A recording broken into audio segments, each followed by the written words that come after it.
Let me ask you something. Think back to your worst trading day. Not just a bad day, your worst day. The day where everything collapsed, where you made decision after decision that you knew somewhere deep down was wrong, and you kept going anyway. Now, here's the question nobody ever asks you about that day. What if that wasn't just a bad day? What if that single day, that one terrible, gut-wrenching session, was actually showing you something you've been avoiding for months, maybe years? What if your worst trading day wasn't a failure? What if it was a mirror? Because here's what I've come to understand after studying trading psychology for years. Your best trading days tell you almost nothing about who you are. You can get lucky. You can catch a trend. You can ride a wave that was already moving before you even clicked the button. But your worst day? That strips everything away. Every defense mechanism, every story you tell yourself about being disciplined, every rationalization, every rule you swore you'd follow, gone. And what's left is the raw, unfiltered truth of your psychology. The way you respond when the market humiliates you is the most honest version of yourself you'll ever encounter as a trader. And most people spend years trying to forget that version instead of studying it. That's what we're doing today. We are going to break down exactly what your worst trading day reveals about your psychology, not in a vague motivational poster kind of way, in a specific, uncomfortable, deeply honest way. Because the traders who become consistently profitable aren't the ones who had the best strategies. They're the ones who were willing to look in the mirror on their worst day and say, okay, I see you. Let's figure out what's really going on here. So stay with me, because what I'm about to share might be the most important thing you hear this year. Point 1.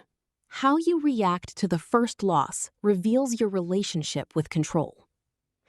Every catastrophic trading day starts the same way, not with a series of bad trades, with just one losing trade. And in that moment, that 5-second window after a stop hits or a position moves against you, your psychology shows itself completely. Here's why. Psychologists have studied the human need for control for decades, and what they found is that most people can tolerate uncertainty as long as they feel like they have some influence over the outcome. But the moment they feel that control slipping away, something switches in the brain. The amygdala, the emotional alarm system, fires, and suddenly you're not trading anymore. You're reacting. There's a phenomenon called locus of control. It describes the degree to which people believe they control the outcomes in their lives. Traders with an external locus of control, people who attribute outcomes to luck, to market manipulation, to news events, are the most dangerous traders in the world. Not because they're stupid, because they have no feedback loop. When the first loss hits, they don't ask what they did wrong. They immediately look for something external to blame, and that prevents them from ever correcting the behavior. But here's what makes this insidious. That blame doesn't always sound like blame. Sometimes it sounds like, the market was irrational today. Sometimes it sounds like, that stop was too tight. The market just hunted it. Sometimes it sounds like, I would have been fine if I just held a little longer. Every single one of those statements is a way of saying, I was not responsible for what happened. And the moment you say that, the moment you outsource the responsibility, you've already set the stage for the next bad trade. Because if the first loss wasn't your fault, there's no reason to change. And if there's no reason to change, you're going to make the same error, and then the same error again, and the losses compound until the day becomes catastrophic. Now, contrast that with the trader who takes that first loss and immediately, quietly, asks one simple question. What did I do? Not what did the market do? Not why is this happening to me? But what did I do? That question is everything. That question is the entire foundation of trading discipline because it assumes responsibility. It assumes agency. It creates a feedback loop, and feedback loops are how human beings learn. When your worst trading day starts with a loss that you immediately deflect, That's your psychology telling you something critical. It's telling you that you're still fighting the market, that you haven't fully accepted that the market doesn't care about your analysis, your entries, or your expectations. The market is a neutral force, and the sooner your psychology aligns with that truth, the sooner your trading changes. Point 2. Revenge trading isn't about money. It's about identity. Okay, now let's talk about what usually comes next on the worst day of your trading life. You've taken a loss. Maybe you've handled it badly. Maybe you've already broken one of your rules. And then comes the moment that every trader knows. The moment you feel the itch, the almost physical pull toward the screen. The voice that says, I need to get that back. This is revenge trading. And I want to explain exactly what's happening in your psychology when this occurs. Because most people think revenge trading is about greed. It's not. It's about identity. Here's what I mean. When you place a trade and it wins, your brain doesn't just register a financial gain. It registers a confirmation of self. It says, I was right. I understood the market. I am a trader. That feeling becomes attached to your sense of who you are. Your identity starts to include the label person who understands the market. Now, when that trade loses, particularly when it loses badly, it doesn't just feel like losing money. It feels like an attack on that identity. Psychologists call this ego threat. And when the ego feels threatened, the automatic response, the deeply hardwired evolutionary response, is to fight back, to restore the sense of competence, to prove that the previous outcome was a mistake, an anomaly, not the truth. That's revenge trading in psychological terms. It's your identity fighting to survive. And here is why it destroys trading accounts with such reliability and such speed. When you're in identity restoration mode, you are not trading, you are emoting. The logical, analytical part of your brain, the prefrontal cortex, has partially gone offline. You are operating from a part of your brain that is not designed for probabilistic decision-making in financial markets. It's designed to protect your sense of self. And those are two completely different programs running on completely different hardware. So you start placing trades that are too large, or in the wrong direction, or in markets you haven't properly analyzed, or against setups that don't exist. You're not seeing the market anymore. You're seeing a scoreboard that you need to change. And the tragedy is that the more you trade in this state, the worse you feel. Because each additional loss, and there will be additional losses, because you're not in the right mental state to be trading, each one cuts deeper. Because now it's not just about money. It's about whether you are capable, whether you belong in this space, whether everything you've invested, not just financially, but emotionally and psychologically, was a mistake. The worst trading days in history, the ones that end with accounts completely blown, with traders walking away from the screens in shock, almost never start with massive losses. They start with one manageable loss, followed by the decision to fight back, and then another loss, and the decision to fight harder, and the spiral begins. What your worst day is revealing in this moment is whether your trading is attached to your identity. And if it is, that's one of the most important things you can learn about yourself. Because the solution isn't just don't revenge trade. The solution is to develop what psychologists call identity independence, the ability to separate your self-worth from your trading outcomes, to understand at a deeply integrated level that a losing trade does not make you a loser. It makes you someone who participated in a probabilistic event and experienced a negative outcome. That's it, nothing more. The traders who never revenge trade aren't the ones with better strategies. They're the ones who are genuinely unbothered by being wrong in the market. And that's a psychological achievement, not a strategic one. Point 3. Position sizing under pressure reveals your true risk tolerance. Let's go deeper. There's a concept in psychology called the hot-cold empathy gap. It was developed by a behavioral economist named George Lowenstein, and here's what it essentially says. When you are in a calm, rational state, you systematically underestimate how differently you will behave when you are in an emotionally activated state. In other words, You think you know how you'll react under pressure. You don't, not until you're in it. This is why every trader, at some point, has sat down and written out a trading plan with position sizes they were completely comfortable with. And then, in the heat of the moment, in the chaos of a volatile session, in the fog of a bad day, they have completely abandoned those position sizes and traded in a way that their calm self would have considered insane. That's not weakness.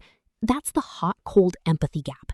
That's your psychology doing exactly what human psychology has been doing for hundreds of thousands of years.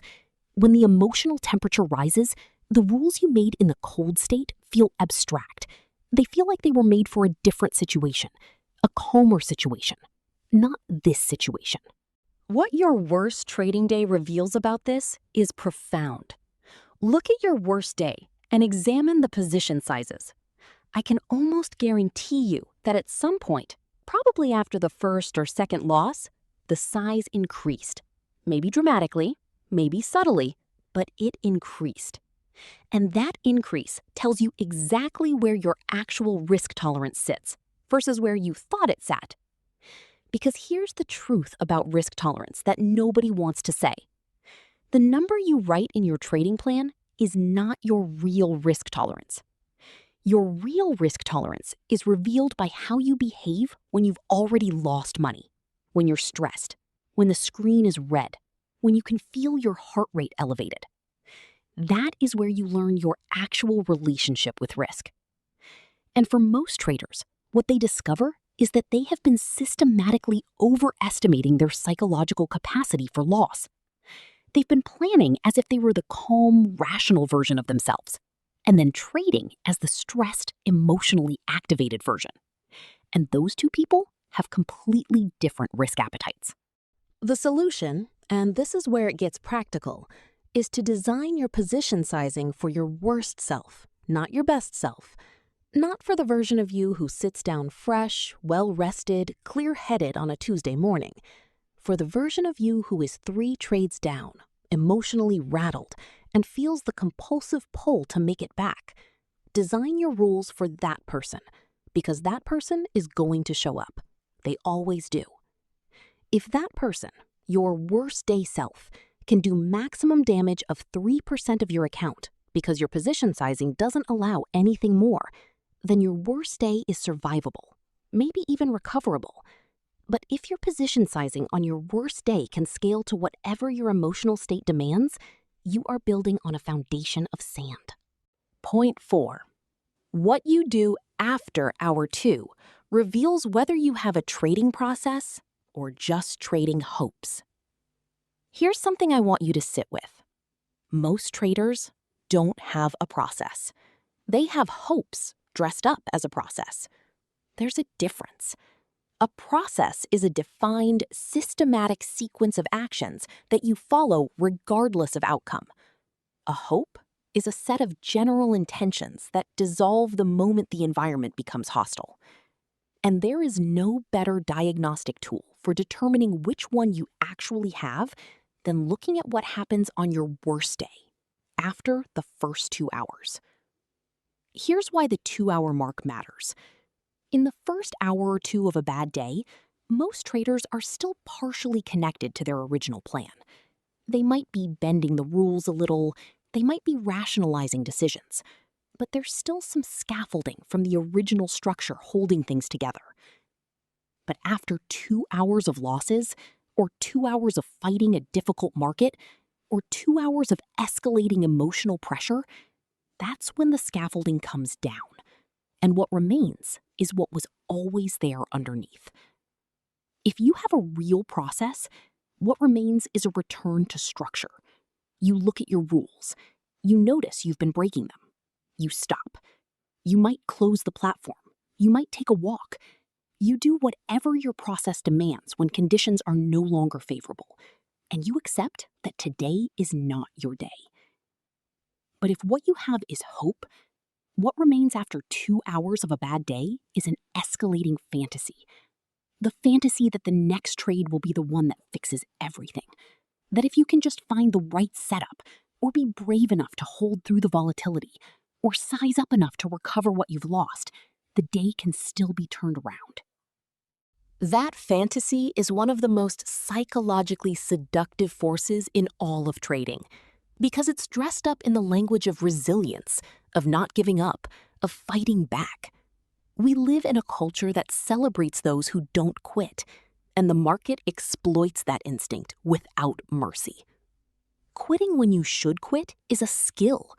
Knowing when to stop, not because you're weak, but because your data tells you your edge is gone for the day, or your emotional state has crossed a threshold, or you've broken your rules 3 times in 40 minutes.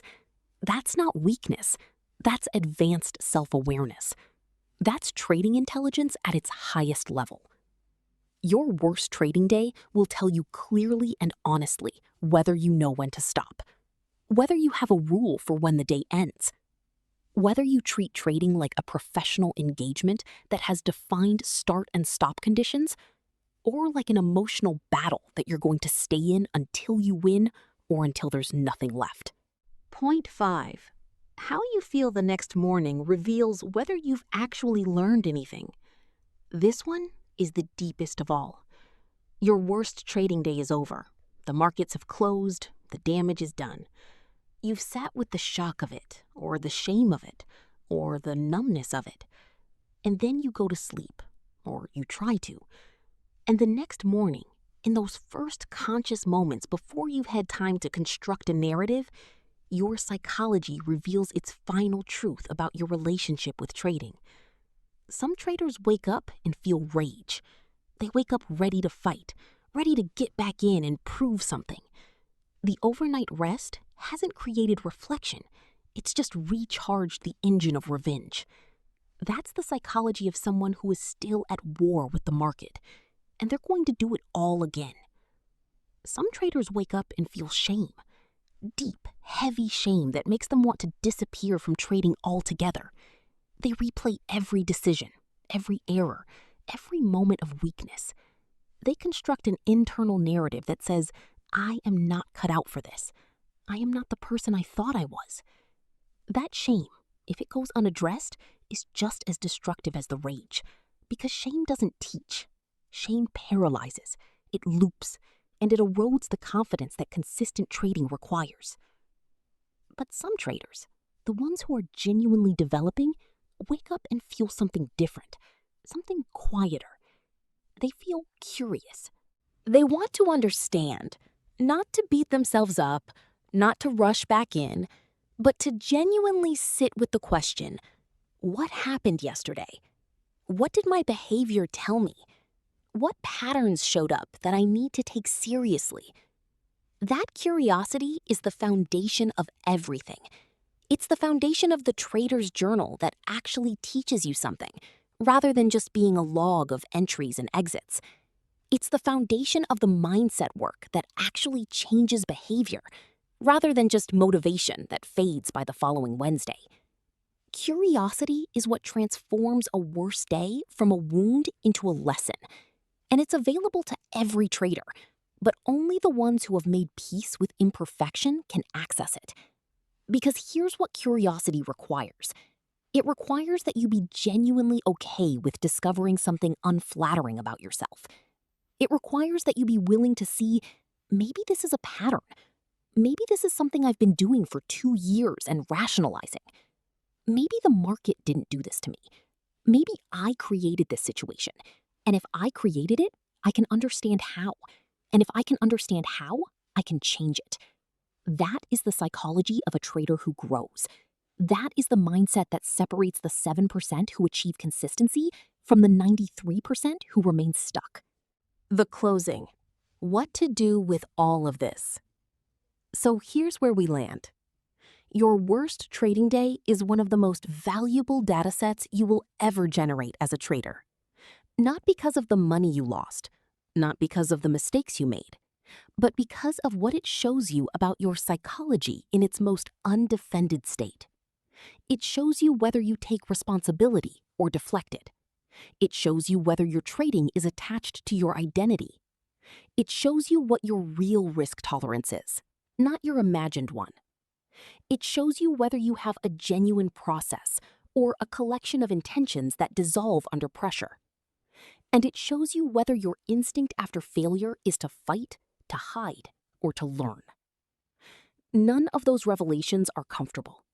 All of them are useful. The work, the real work, isn't backtesting more strategies. It isn't finding a better indicator. It isn't joining another trading group or watching another video about setups and entries. The real work is here, in this space, in the honest examination of what your behavior under pressure is telling you about the beliefs, the fears, and the patterns that are running underneath your trading. Because every trade you make is not just a financial decision. It's an expression of your psychology. It's the accumulated output of everything you believe about yourself, about risk, about what you deserve, about whether you trust yourself, about whether the world is fair, about what losing means. The market doesn't take your money because your strategy is wrong. It takes your money because your psychology is unexamined. And the day you change that, the day you start treating your worst trading days as data instead of disasters, is the day everything begins to shift. So I want to give you one practical action to take from this video. Not 10 things. 1. Go back and find your worst trading day in recent memory. Pull up the journal entry or the brokerage statement, or just sit and reconstruct it from memory. And instead of looking at the trades, look at the timeline of your own behavior. Trade 1. Then what did you do? And what did you do after that? And what was the thought that led to the next decision? Map the psychology of that day, not the market, your psychology. Because in that map, you will find patterns. And in those patterns, you will find the specific work that needs to be done. That's the edge that actually matters. Not a chart pattern, not a new system. The edge that comes from understanding yourself at a level that most traders never reach because it's too uncomfortable to look. The traders who make it, the ones who are still here in 5 years, consistently profitable, genuinely calm in the face of market volatility, they're not the ones who never had a worse day. They're the ones who looked at their worst day and decided to understand it instead of bury it. That can be you. If this video resonated with you, if something in here hit a nerve or opened something up, subscribe to this channel, because this is what we do here. We go deep into the psychology of trading in a way that actually changes things. No generic advice, no surface-level motivation, just honest, rigorous examination of what it actually takes to develop the mind of a profitable trader.